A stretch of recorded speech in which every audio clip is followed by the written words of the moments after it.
Si je suis à côté de cette paille anglaise, c'est que ma collègue Elena a essayé de me convaincre que les chefs britanniques étaient en train de dégommer les cuisines à Paris.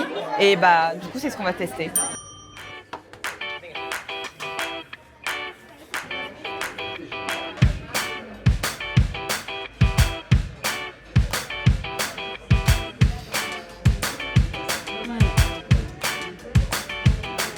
Je vais quand même bien dégommer. Le premier lieu où on se rend ne sert que de la nourriture british. Et j'avoue que je démarre l'expérience avec beaucoup d'a priori.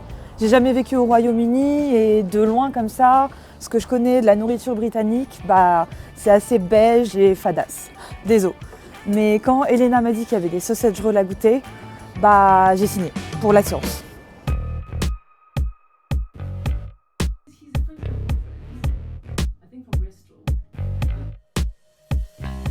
So then with our sausage meat, we were using just sage, but now we use Provençal herbs instead. I just feel it gives more flavour to the sausage roll itself.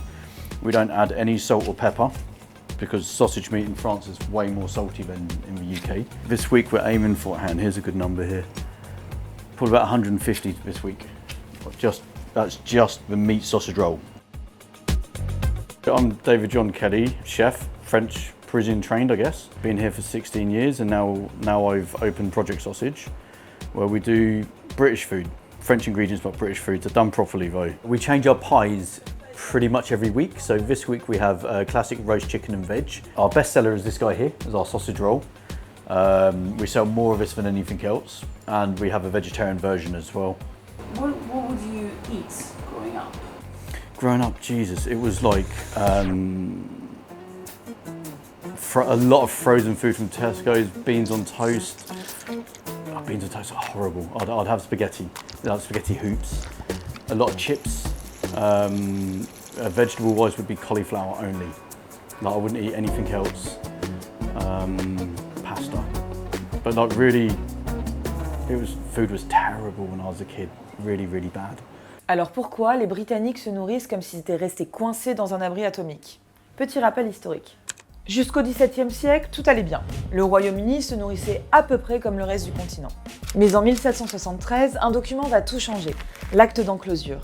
Il s'agit d'un texte de loi qui va entraîner la privatisation massive des terres agricoles. En gros, les champs exploités de manière communautaire sont confisqués, les petits paysans sont chassés et de nombreuses personnes émigrent vers les villes.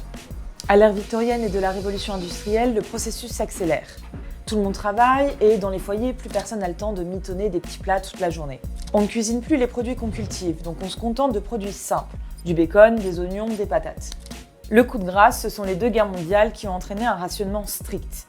Et ces restrictions alimentaires ont duré longtemps, jusqu'en 1954. Pour comparaison, les tickets de rationnement ont disparu en 1949 en France. Du coup, quand David parle de beans on toast, c'est un héritage direct de cette période d'après-guerre avec sa nourriture industrielle ultra transformée. Personnellement, je ne connaissais pas du tout ce fleuron de la gastronomie britannique. Mais en fouinant sur les réseaux, j'ai pu voir que les British ont un certain sens de l'autodérision quand il s'agit de leur nourriture. Et voilà. Seriously though, it took me a while to get into this.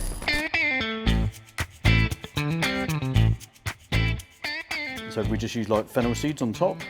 Probably not traditional, but yeah, again, it's that chef background, like knowing that fennel and pork work so well together. Voilà. Je vais prendre de ça, c'est dommage. Combien? Deux. Bien sûr. Une autre chose avec ça? Tu veux un petit sac? If you could say sort of the thing that surprised you the most since you opened? I think the general reaction from French people, because on day one I never opened this for British people, I opened it for French people. And now we have like a massive anglophone like following, which is fantastic. But this wasn't part of my marketing. It was all about get the French and introduce them to a Cornish pasty. And we'd have like a 60, 70-year-old boy just coming for pasty every single day, and it's just the little stories and introducing what we do and doing it well and surprising French people that Brits can cook.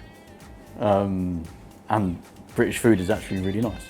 Du coup, un sausage roll, ça se mange réchauffé ou pas?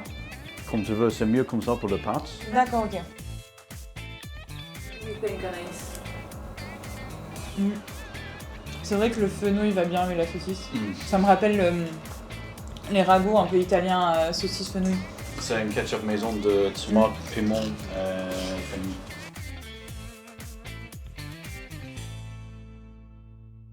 C'est un sausage roll quoi. For me, it's a very good. Mais c'est efficace hein. But it's C'est très bon. yeah. Ribs has its use for It's actually really nice. These like a slightly fancier sausage roll. Ok, David s'est cuisiné de bons vieux sausage rolls bien réconfortants. Mais il connaît aussi la gastronomie des grandes tables internationales, comme celle d'Alain Ducasse chez qui il a travaillé. Et c'est pas le seul. Il y a 30 ans, la cuisine britannique a connu une petite révolution, la moderne British food. Prenez un chef jeune, inventif, un peu nonchalant, mais très cool et charismatique. Et vous avez un show culinaire taillé pour le nouveau millénaire. Pendant que Maïté déplumait des canards devant les caméras françaises, Voilà, vous prenez et ça pèle tout seul, comme une chemise. Jamie Oliver, lui, proposait une nouvelle cuisine sur les petits écrans des Britanniques. Now we're talking about flavour, yeah? So what I'm going to do... L'effet Jamie Oliver a eu deux conséquences. Rendre les fourneaux cool et sexy et revaloriser les ingrédients et produits bruts, notamment ceux issus de l'héritage colonial et des diasporas du sous-continent indien. If you go back to like the colonies, all the spices and herbs and all the different flavours and ingredients that came in to the UK, which makes us much more open, I feel, to creating new dishes, to being a bit different from everyone else and not worrying about like it doesn't have to be the classic. En 2005, Jamie Oliver a mené une campagne télévisée pour promouvoir la bonne bouffe dans les cantines. Ce qu'il mange, c'est vraiment de la merde. Devant les caméras, Jamie se met alors au fourneau, les légumes reviennent au menu. Bien inspiré, le gouvernement a du coup injecté 280 millions de livres dans les repas scolaires. So I remember chips at school when the fries weren't clean, so bits of black in the chips, and the dinner ladies were like, no, it's meant to be like this. I'm like, no. Food was pretty bad when I was growing up.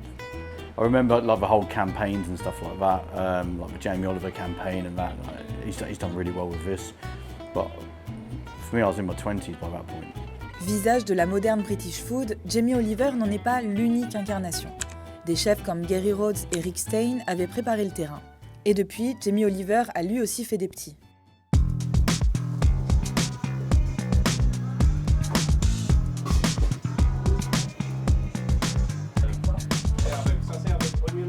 I'm Jack Baker, 31 years old from England, and this is Le Canard Sauvage. We change the menu every day. It's like basically cooked food that we want to eat in the kitchen, you know. It starts with the product, so like whether it's a game bird or a whole lamb, and then we use the vegetables that are in season. We take influence from Spain, Italy, obviously France and the UK.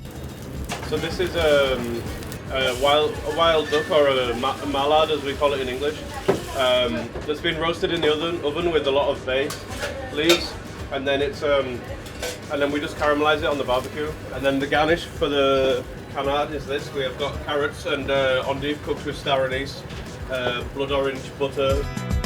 I think for quite a while now in London it's changed. You know, you started to have like restaurants that have Michelin stars, like serving British food, and it's become quite cool, you know, like the British gastropub. And then I think in Paris it's always been quite romantic for British chefs to come to Paris because, you know, France is the home of gastronomy, so you have like young cooks coming here and having trained in London and coming to Paris and bringing what they learnt from London to Paris and ending up being head chefs in restaurants. They kind of brought a lot of that different cooking with them, you know, a lot of different influences and things like that. On est pris. Alors on va vous prendre les croquettes, la tourte et le canard sauvage. Merci. Il y a trop hâte. A few moments later. Wow, this looks incredible. Il est vraiment sur la viande un peu gibier qui est assez typique de la bouffe britannique. Et il faut faire gaffe a priori parce qu'il peut y avoir du plomb dedans vu qu'il est chassé. Ouais. C'est vraiment très bon. Voilà. Voilà. Elle a dit. This is a sauce made with Madeira and stock made from the rabbit for the pies. And it's got thyme, garlic, Roscoff onions. Has it ever happened to you, not only here maybe, but also in the past sort of restaurants you worked at, that people were a bit surprised when they learned you were English? Yeah, definitely. Yeah. I mean, it happens quite a lot. Yeah, and also when you're in a taxi and on the way home from work, and someone is like, the driver is like, "Oh, you're a chef, oh, and you're from England," and they're very, very surprised. Ah, génial. In the midst of all this incredible food, the star of the show is obviously a pie. Oh wow. Ok. C'est très très très bon. Faut que tu goûtes. Parce que c'est très confit en fait. Ah ouais, non. C'est pas du tout l'idée que je me fais de la paille anglaise. I think British food done very well and slightly more refined is definitely something that French people are interested in. You know, the pies that we do here have been very successful, and you know, like I often take like influences from stuff from back home, but I try to refine it a bit and make it a bit lighter, and you know, use nicer products and things like that. Generally, I feel that the French cuisine has remained the same for a long, long time, because it's bloody amazing, right? And I feel that British chefs have to be more open-minded. And we do have a lot of different ingredients and different combinations. Simple like lamb and mint. Something like this will blow a French person's mind, and for me it's just like Sunday lunch. But just different combinations and the way we see things differently. J'ai appris pas mal de choses en fabriquant cette vidéo et peut-être que vous aussi. D'ailleurs, on peut continuer d'en discuter dans l'espace commentaire. Et pour ce qui est des prochaines vidéos, n'oubliez pas de vous abonner.